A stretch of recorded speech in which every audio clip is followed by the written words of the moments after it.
l'aire totale de ce solide. Comme vous pouvez le constater dans le solide qui apparaît juste ici, ce solide est en fait un solide décomposable. Dans ce solide, nous pouvons observer qu'il y a une pyramide à base carrée.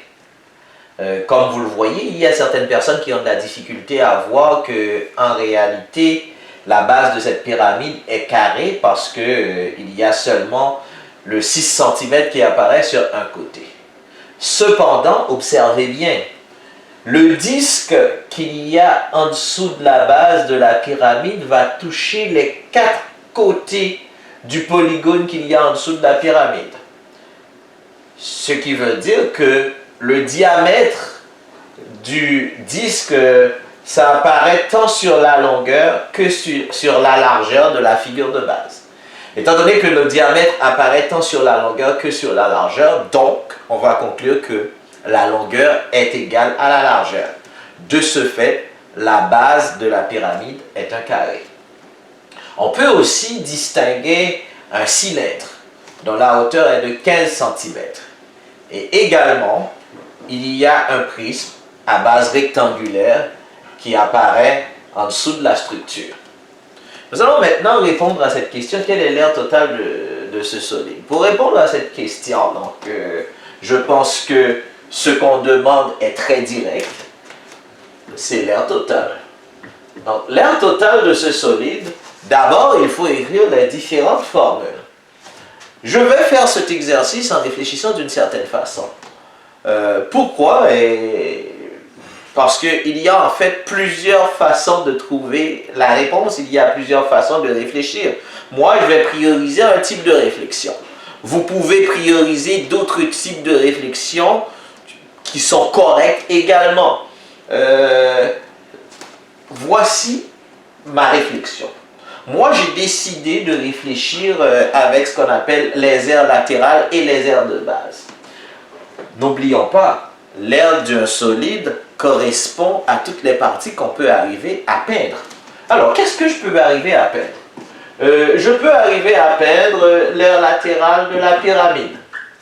Je peux peindre toute la partie latérale de la pyramide. Je peux peindre l'aire latérale du cylindre.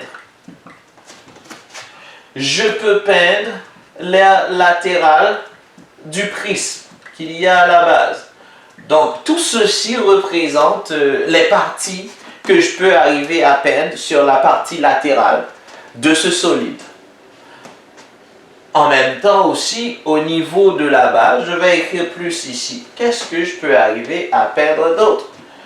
Je peux arriver à peindre la base de la pyramide, plus l'aire de base de la pyramide. Je peux arriver à peindre la base de la pyramide, mais pas toute la base de la pyramide. Il y a une partie dans la base de la pyramide que je ne peux pas peindre, c'est la partie qui est constituée par le disque, moins l'aire du disque. Je dois enlever le disque parce qu'il y a une partie qui a la forme d'un disque que je ne peux pas peindre. Dans le prisme, je vois qu'il y a une base qui apparaît en haut. Je peux arriver à peindre une base du prisme. Je peux arriver à peindre une base du prisme.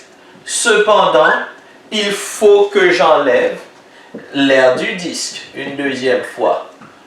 Parce que la base qu'il y a vers le haut, là, donc il y a oui la partie de la base, mais il faut enlever le disque parce que l'espace où il y a le disque est occupé par le cylindre qui est assis sur cette base du prisme. Et il y a aussi la base qu'il y a tout en bas du solide que je peux arriver à peindre, plus l'aire d'une base du prisme. Comme vous le voyez, cette formule me donne comme une sorte de repère logique pour voir exactement où est-ce que je m'en vais. Maintenant, pour trouver la réponse de l'aire totale, il faut remplacer les valeurs. Pour remplacer les valeurs, qu'est-ce que nous avons? J'ai l'aire totale est égale L'aire latérale de la pyramide est constituée de 4 triangles isométriques. Donc, c'est 4 fois la base d'un triangle, base c'est 6, la hauteur d'un triangle c'est 10, base fois hauteur, que je vais diviser par 2. Le 10 correspond dans ce cas-ci à l'apothéose de la pyramide, qui est également la hauteur d'un des 4 triangles isométriques. Plus,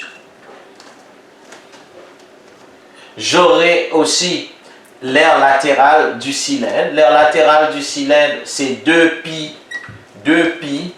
multiplié par le rayon du cylindre. Le rayon du cylindre correspond au rayon du disque que nous voyons au niveau de la base de la pyramide. Le diamètre de ce disque, c'est 6 cm, donc le rayon, c'est 3. C'est 2pi r multiplié par la hauteur du cylindre qui est égale à 15. 2pi rh. Plus, nous avons l'aire latérale du prisme. La partie latérale du prisme qu'il y a tout en dessous est constituée de 2 types de rectangles. Il y a d'abord le rectangle de longueur 7 et de largeur 3 qui apparaît 2 fois, donc 2 fois longueur fois largeur, plus il y a le rectangle d'une longueur de 8 cm et d'une largeur de 3 cm qui apparaît aussi 2 fois, plus 2 fois 8 fois 3. Et tous ces 2 rectangles apparaissent sur la partie latérale. Plus l'aire de la base de la pyramide que nous avons maintenant, que je vais écrire. La base de la pyramide est constituée par un carré. L'aire d'un carré, c'est 6 exposant 2, qui est côté par côté. Je vais enlever à ceci le disque que j'ai, qui est pi, multiplié par 3 au carré. Maintenant, je suis à ce stade. Plus l'aire d'une base du prisme.